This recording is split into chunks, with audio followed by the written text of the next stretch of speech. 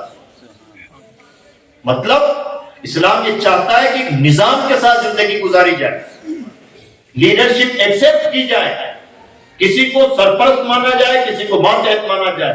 ایک اسکول چلتا ہے تو اس میں ایک پرنسپل ہوتا ہے اور ہونا ہی چاہیے. ایک کمپنی چلتی ہے تو اس میں کوئی ڈائریکٹر ہوتا ہے, مینیجر ہوتا ہے اور ہونا ہی چاہیے. ہر نظام میں ایسا ہی ہونا چاہیے کہ کوئی ایک سرپرست ہو.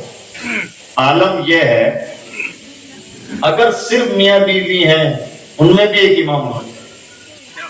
وہ امام کون؟ الرجال قوامون علی النساء.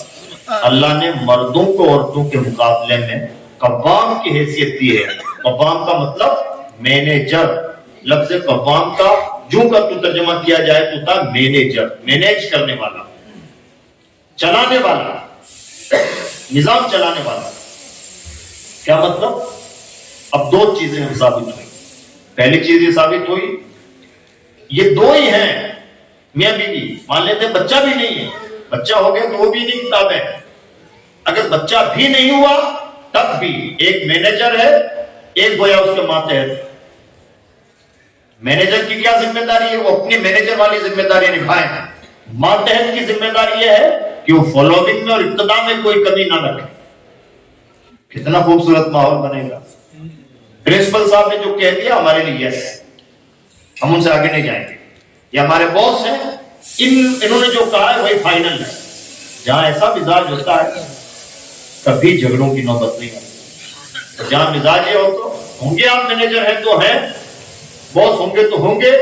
ہمیں تو یہ چیز سمجھ میں نہیں آتی, میں تو یہ نہیں مانتا, میرا تو دل یہ کہتا ہے کہ وہ کمپنی چل پائے گی. اگر 1,50,000 کی کمپنی نہ چل پائے تو آپ انمول زندگی یوں ہی بے نظمی کے ساتھ گزارنا چاہتے ہیں. اگر اس زندگی کو, انمول زندگی کو مینیج رکھ کے چلنا ہے تو ایک کو ذمہ دار ماننا ہوگا. وہ ذمہ دار کون؟ وہ ہے شوہر. ہاں, شوہر کو اپنی ذمہ داریوں کا احساس ہونا چاہیے, بیوی کو اپنی رسپانسبلٹی پتا ہونی چاہیے اور اپنا کرائیٹیریا پتا ہونا چاہیے. پیغمبر اسلام کا نظام دیکھیں, حضور کا نظام اتنا خوبصورت ہے, سب کچھ بانٹ کے, کوئی اندھیرے میں تیر نہیں. دنیا میں پرمپرائیں چلتی ہیں, اسلام میں سسٹم چلتا ہے. بڑا عجیب نظام, شریعت چلتی ہے, بڑا عجیب نظام. آپ کسی بھی مذہب کے ماننے والوں سے پوچھ لیجیے, جناب آپ کے مذہب کے مطابق بتائیے کہ کھانا ہمیں کیسے کھانا چاہیے, کوئی نہیں بتا پائے گا. یہ دعوے کے ساتھ کوئی نہیں بتا پائے گا. لوگ یہ کہتے ہیں کہ ہمارے یہاں پرمپرا یہ ہے, ہم لوگ تو ایسے کھاتے ہیں, ہمارا کلچر تو یہ ہے. کوئی نہیں بتا پائے گا کہ ہماری مذہبی کتاب میں لکھا ہوا کہ کھانا ایسے کھانا چاہیے. اکیلے یہ مبلغین کرام مذہب اسلام ہے جو بتاتا ہے کھانے کی یہ 16 سنتیں ہیں. اکیلا مذہب ہے. کھانا کھاؤ تو بیٹھ کے کھاؤ, دسترخوان بچھا کے کھاؤ, اپنے سامنے سے کھاؤ, نمکین سے شروعات, نمکین پہ اینڈنگ. دسترخوان کا بھی کلر لال ہو تو زیادہ اچھا, بہت زیادہ گرم ہو تو نہ کھاؤ, کچھ ٹھنڈا کر لو, کھانے میں پھونک نہ مارو. صرف یہ بتا پائیں گے جو اسلام کو ماننے والے ہیں. کوئی نہیں بتا پائے گا, کوئی نہیں بتا پاتا. اسلام اکیلا مذہب ہے جو اندھیرے میں تیر نہیں چلاتا. ابھی جیسا چاہو کھا لو, جس طرح سے چاہو کھا لو, کھانے کی کیا بات ہے, کوئی دین کا حصہ تھوڑی ہے. ہمارے یہاں دین و دنیا الگ نہیں ہے. ہم زندگی کی سانسیں بھی لیتے ہیں تو ثواب ملتا ہے. ایسا پاکیزہ نظم بنایا پیغمبر اسلام صلی اللہ علیہ وسلم. سب کو اپنی ڈیوٹی سمجھائی, اپنا کرائیٹیریا سمجھایا, اور ہر آدمی اپنی ڈیوٹی صحیح طور پر پورا کرتا رہے، کہیں جھگڑوں کی نوبت نہیں آتی۔ عورتوں کو بتایا کہ تمہارے کرنے کا کام کیا ہے، اور مردوں کو بتایا کہ تمہیں کیا کرنا چاہیے۔ اب ذرا یہاں خوبصورت ماحول سے، ہمارے یہاں ایک بیوی ہوتی تو کیا کیا نوبتیں آ جاتی، طلاق، جھگڑے، بڑا پرابلم۔ اور ہم تو بدنام ہیں بہو وواہ کے لیے، جبکہ سچائی یہ ہے کہ بہو وواہ میں بھارت کی کمیونٹیز میں ہم تیسرے نمبر پر، سب سے زیادہ بہو وواہ جین کرتے ہیں، سیکنڈ SC/ST کرتے ہیں، تھرڈ نمبر پر مسلم کرتے ہیں۔ یہ گورنمنٹ آف انڈیا کا آنکڑا ہے، لیکن 125 سازش کے تحت ہمیں بدنام کیا گیا ہے کہ بہو وواہ کرتے ہیں۔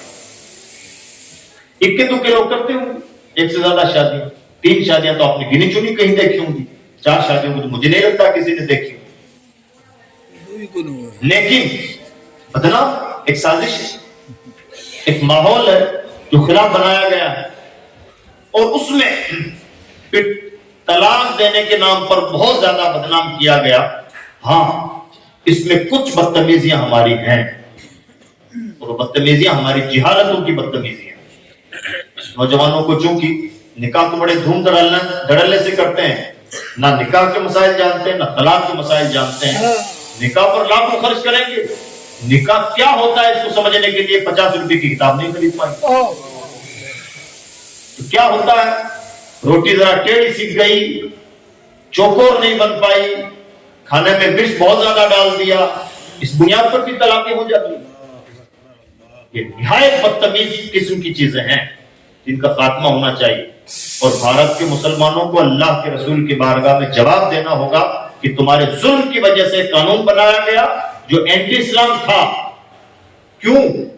بہانہ تو ہم نے دیا نا، ہم مانتے ہیں کہ اس میں بہت زیادہ تعصب ہے، لیکن بہانہ تو ہم نے دیا۔ اسلام نے ایک ساتھ 3 طلاق دینے کو حرام قرار دیا۔ ہاں، کانسیپٹ یہ ہے کہ دے دی تو ہو گئی۔ جو تازہ قانون ہے وہ یہ کہتا ہے کہ 3 طلاق نہیں دے سکتے، اور دے دی تو ہوئی بھی نہیں۔ اسلام کیا کہتا ہے؟ نہیں دے سکتے لیکن دے دی تو ہو گئی، بس اتنا سا فرق ہے۔ علاج کیا ہے؟ قانون یہ کہتا ہے کہ جیل میں سڑنا پڑے گا، اور ہم بھی دعا کرتے ہیں کہ جو بدتمیز لوگ اپنی بیویوں کو ایک ساتھ 3 طلاق دیتے ہیں، اللہ کرے کہ وہ جیل کے پیچھے سڑے، تاکہ 3 سال سڑ کے ان کے دماغ میں ایک مسئلہ بیٹھے کہ 3 طلاق ایک ساتھ دینا حرام ہے۔ جب ہمیں شریعت کا اتنا سا مسئلہ سمجھنے میں پوری زندگی گزر جاتی ہے، نہیں سمجھ میں آتا، تو اللہ کرے کہ وہ جیل میں سڑے تاکہ ان کے دماغ کی کیڑے نکلیں۔ اور یہی علاج ہے ان بدتمیز لوگوں کا جنہوں نے اللہ کے رسول کی شریعت کو جانا سمجھا نہیں۔ حضرت عبداللہ ابن عمر، حضرت فاروق اعظم کے صاحبزادے، اپنی بیوی کو ایک ساتھ 3 طلاقیں دے دی۔ حضرت فاروق اعظم اتنے ناراض ہوئے کہ منہ پر ایک تمانچہ مارا۔ جب حضرت فاروق اعظم کی شہادت کا وقت قریب ہوا تو کسی نے مشورہ چل رہا تھا، شہید ہونے والے تھے، زخمی تو تھے ہی، شہید ہونے والے تھے، تو مشورہ چل رہا تھا کہ آپ کے بعد امیر المومنین کون ہوگا، خلیفہ کس کو بنایا جائے۔ تو بہت ساری باتیں آئیں، کچھ نام تجویز کیے گئے۔ کسی نے کہا کہ آپ اپنے بعد اپنے بیٹے عبداللہ کو امیر المومنین کیوں نہیں بنا دیتے۔ سخت ناراض ہوئے اور کہنے لگے خدا سے ڈرو، تم مجھے ایسا مشورہ دیتے ہو، جس آدمی کو اپنی بیوی کو طلاق دینے کا ڈھنگ نہیں، تم کہتے ہو کہ مسلمانوں کا امیر بنا دے۔ یہ رہا اسلام کا مزاج۔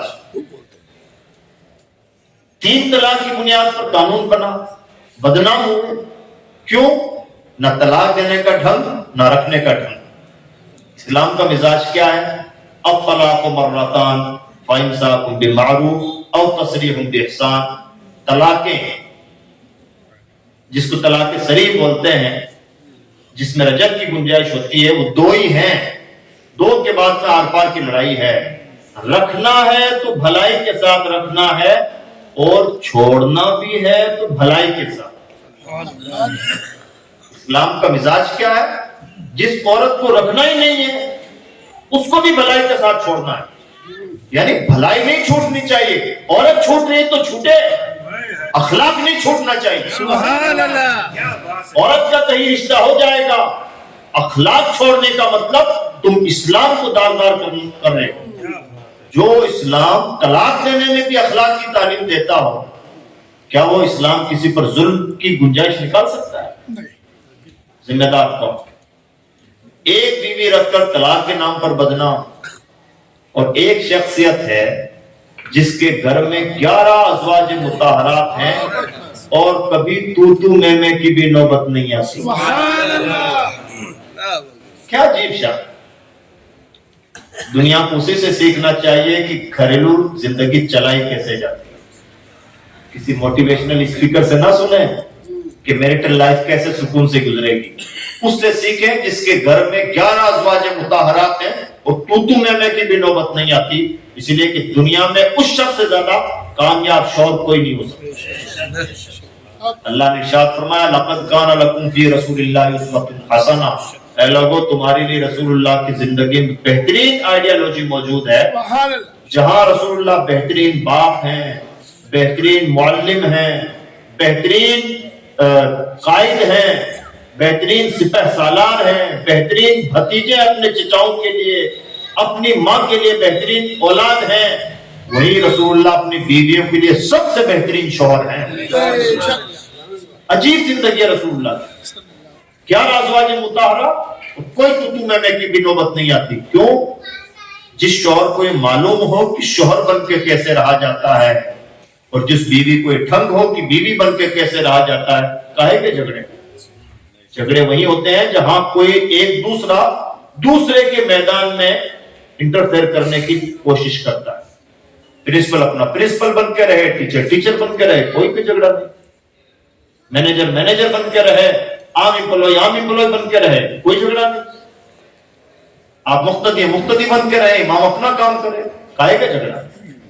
جھگڑا وہاں ہوتا ہے کہ کوئی ناجائز کسی کے معاملات میں انٹرفیئر کرنے کی کوشش کرے. اور دنیا کو رسول اللہ سے سیکھنا چاہیے کہ کیسے گھر کا سرپرست بن کے رہا جاتا ہے, کیسے رہا جاتا ہے. اب سنیں رسول اللہ کی زندگی. اب قرآن سے تھوڑا احادیث کی طرف آئے. سب کے لیے, جن کی بھی شادیاں ہو چکی ہیں ان کے لیے, جن کی شادی ہو رہی ہے ان کے لیے, جن کی آئندہ ہوگی ان کے لیے, سب کے لیے ہے یہ بات.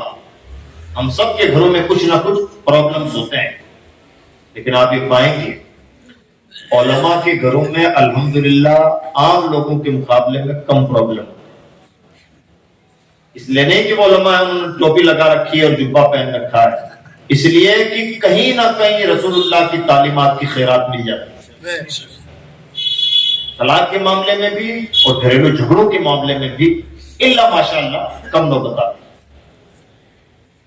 حضور نبی اکرم صلی اللہ علیہ وسلم کا اپنی پاک بیویوں کے ساتھ کیا سلوک تھا جو ہمیں سیکھنا چاہیے, وہ یہ ہے رسول اللہ نے سب کو بتایا ہے کہ شوہر کو شوہر بن کے کیسے رہنا چاہیے, بیوی کو بیوی بن کے کیسے رہنا چاہیے. دونوں اپنا پاس و لحاظ رکھیں, کوئی جھگڑا نہیں. عورت کو کیا بتایا؟ عورت کو سمجھایا گیا کہ اگر اللہ کے علاوہ کسی اور کے لیے سجدہ کرنے کی اجازت ہوتی تو ایک عورت سے کہا جاتا کہ اپنے شوہر کو سجدہ کرو. عقل کیا کہتی ہے؟ عقل کہتی ہے ہونا تو یہ چاہیے. اللہ کے علاوہ کسی اور کو سجدہ کرنے کی اجازت ہوتی تو نبی کو سجدہ کیا جاتا. کہ کیا شان. فرماتے ہیں اللہ کے علاوہ کسی اور کو سجدہ کرنے کی اجازت ہوتی, عورت سے کہا جاتا کہ شوہر کو سجدہ کرو. یعنی عورتوں کو ابھارا گیا ہے خدا کے بعد تمہارے لیے نہایت واجب الاحترام ہستی اگر کوئی ہے تو تمہارے شوہر کی, جسے سجدہ کرنے تک کا حکم دیا جاتا اگر اجازت ہوتی کتنا محترم ہوگا. اس کی جتنی خدمت کرو, اس کا جتنا خیال رکھو, اس کا جتنا احترام کرو کم ہے. یہ کس کو کہا گیا؟ عورتوں کو. مردوں سے کیا کہا گیا؟ بیلنس دیکھیں. مردوں سے فرمایا گیا اگر تمہاری عورت کی کچھ باتیں تمہیں ناپسند بھی ہوں برداشت کرو اور اگنور کرو. اس لیے کہ اگر 100% اسے سیدھا کرنا چاہو گے تو ٹوٹ جائے گی. بائیں پسلی سے پیدا ہوئی, پسلی ٹیڑھی ہوتی ہے, اس کا نیچر ہے, اسے بالکل سیدھا کرنا چاہو گے تو ٹوٹ جائے گی. یہ بات بڑی بات اس لیے ہے کہ حضور نے کہی. کیوں بڑی ہے؟ اس لیے کہ جو پیغمبر خود کہیں سمجھوتا نہیں کرتے, وہ اگر سمجھوتے کی بات کہہ دیں اس کا مطلب بات بہت بڑی ہے. مان لیجیے ایک آدمی فوجی ہے, ایک دم ٹائم کا پنکچوئل ہے. مان لیجیے فوجی صاحب نے آپ کو ملنے کا ٹائم دے دیا 10:15 پہ ہم اس جگہ ملیں گے, ملاقات کریں گے. تو آپ سب جانتے ہیں جی فوجی صاحب زمانے میں مشہور ہے کہ اپنے ٹائم کے پابند ہیں. انہوں نے 10:15 کہا ہے تو اس کا مطلب 10:15 ہی منٹ ہے, کوئی ادھر ادھر نہیں. ایسا ہوتا اس لیے کہ اپنے ٹائم کے پابند ہیں. لیکن فوجی صاحب جی چلتا ہے 10:15 کا ہے تو 11 بجے تک بھی چلتا ہے. فوجی صاحب بھی کبھی ایسی بات کہہ دیں تو آپ کو بھی حیرت ہوگی, یار آپ تو بڑے ٹائم کے پابند تھے, آپ ایسی بات کہہ رہے ہیں. جس نبی نے ہمیں سکھایا ہو کہ اگر کسی بندے نے دن بھر روزہ رکھا, آپ مجھے مسئلہ بتائیں, میں نے دن بھر روزہ رکھا, ابھی سورج ڈوبنے میں مان لیجئے کہ 30 سیکنڈ باقی تھے, میں نے کھجور کھا لی, میرا روزہ ہوا یا نہیں؟ میں کہوں جناب پورے دن تو روزہ رہا, صرف آدھی منٹ کی تو بات ہے, تو کیا میرا ایکسکیوز مانا جائے؟ میں فجر کی نماز ادا کر رہا تھا کہ سورج نکل آیا, بس اب سلام پھیرنا باقی تھا, نماز ہوئی کہ نہیں؟ میں کہوں جی بات سب تو پڑھ لیا تھا, میں نے صرف سلام ہی تو پھیرنا باقی رہ گیا, کیا میری بات مانی جائے گی؟ جس مذہب میں سیکنڈوں کا بھی سمجھوتا نہیں, اور جو پیغمبر خود کہیں سمجھوتا نہیں کرتے, بلکہ فرماتے ہیں اگر محمد کی بیٹی فاطمہ کی چوری کرے تو ہاتھ کاٹا جائے. جس نبی کی یہاں اصول ایسے ہو, وہ نبی اگر کہیں کہے سمجھوتا کر لو تو بات بہت بڑی ہے. ہم جیسے پاگل لوگ جن کی زندگیاں سمجھوتوں پہ گزرتی ہیں, چلتا ہے ہوتا رہتا ہے اتنا تو ہوتا ہے, جن کی زندگیاں ایسی ہیں ان کی باتوں کی کوئی ویلو نہیں. لیکن جو پیغمبر سیکنڈوں کا سمجھوتا نہ کرے اور کوئی سمجھوتا برداشت نہ کرے, اور اپنے شاگردوں کو بھی یہی تعلیم دی ہو. حضرت سیدنا ابو بکر صدیق رضی اللہ تعالیٰ عنہ نے فرمایا اگر حضور کے زمانے میں کوئی اونٹ زکات میں دیتا تھا اور اونٹ کے پاؤں میں بندھی ہوئی رسی بھی زکات میں دیتا تھا, اور مجھے وہ رسی دینے سے بھی انکار کرے گا, اونٹ پورا دے رہا ہے لیکن اتنا سا رسی کا ٹکڑا نہیں دے رہا ہے, تو ابو بکر اس کے خلاف بھی لڑائی لڑے گا.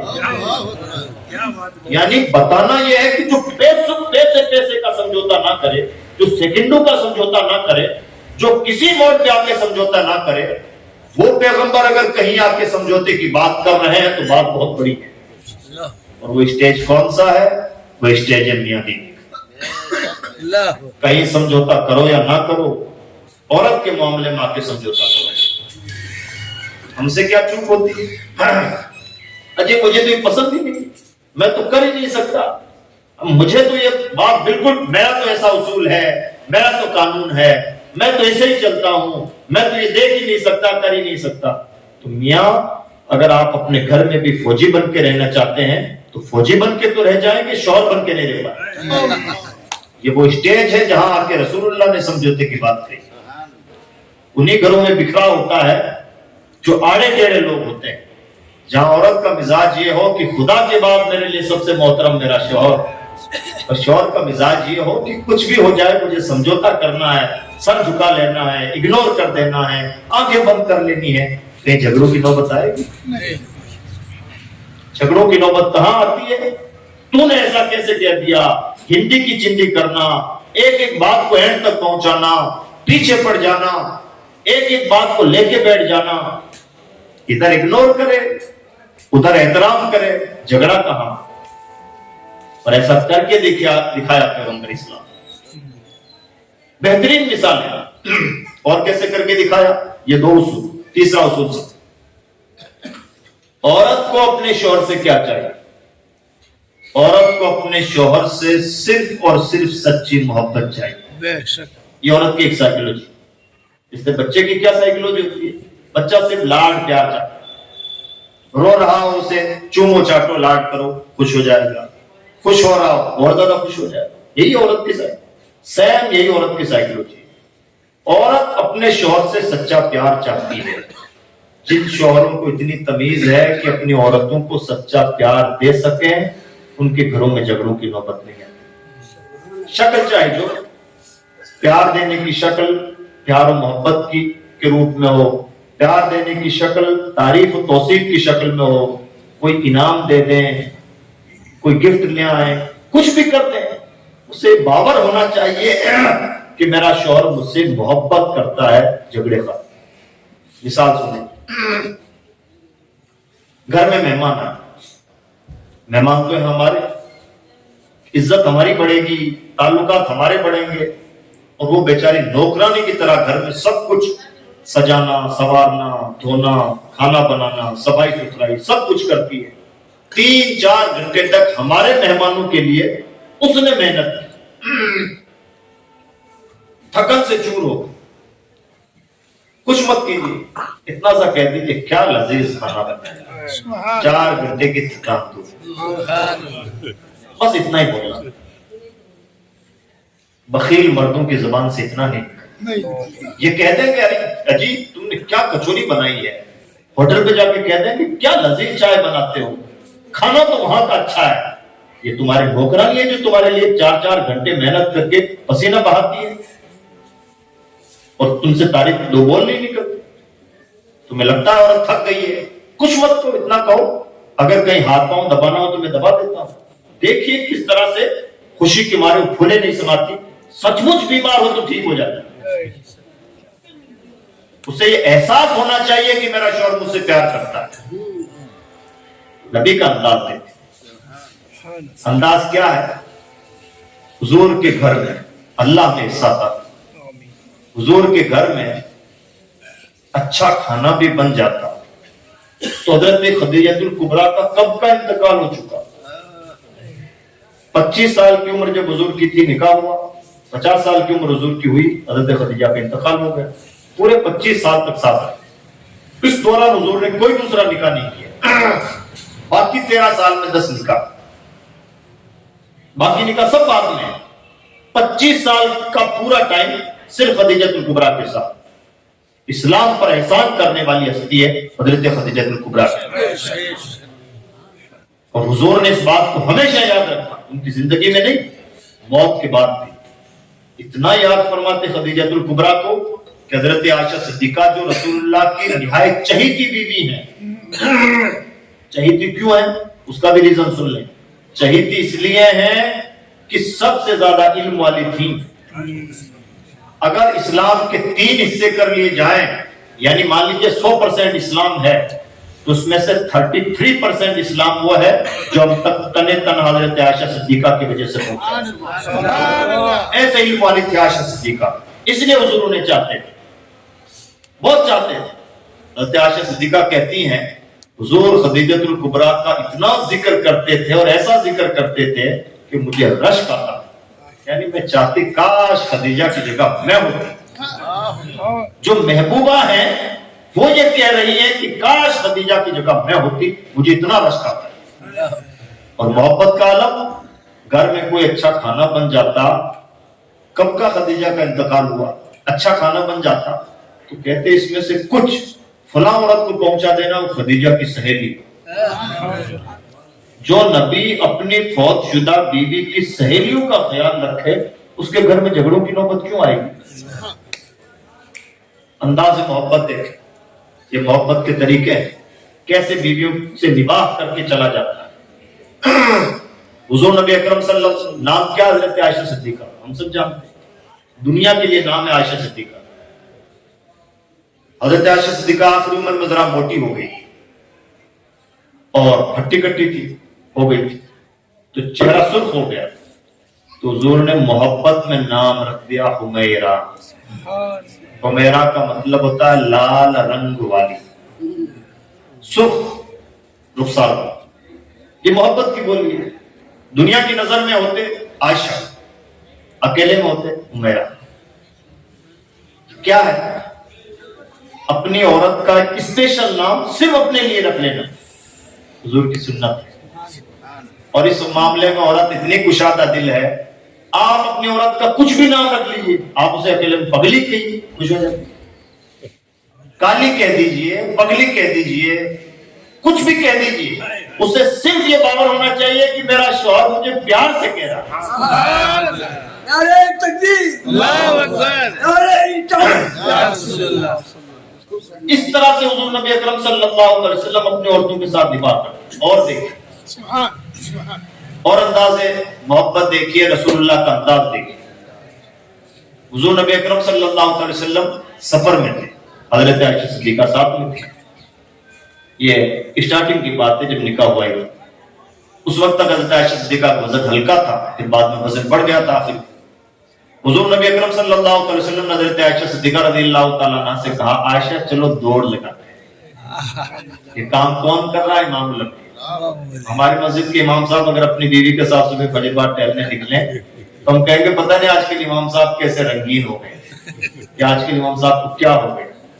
ہمیں اندازہ ہی نہیں ہے کہ محبت کرنے کے کیا کیا طریقے ہوتے ہیں اور نبی کے سوچنے کا انداز کیا ہے.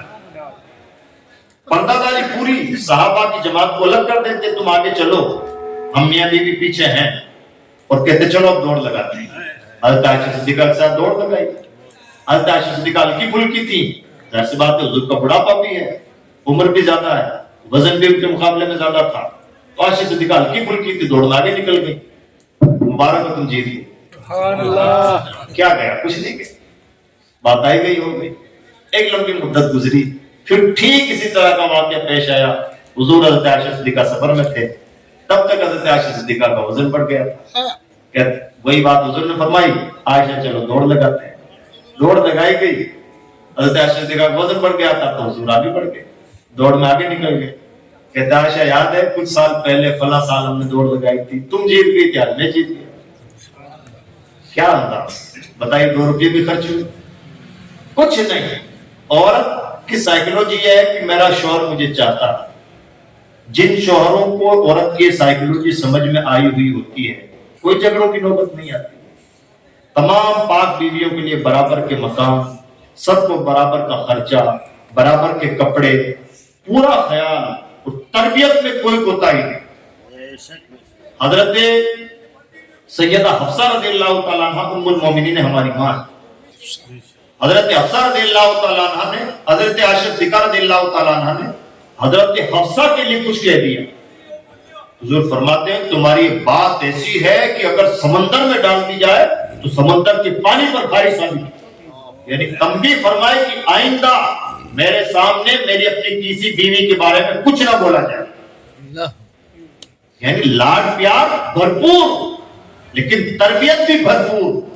ایسا نہ ہو کہ لاڈ پیار میں بگاڑ دیا جائے.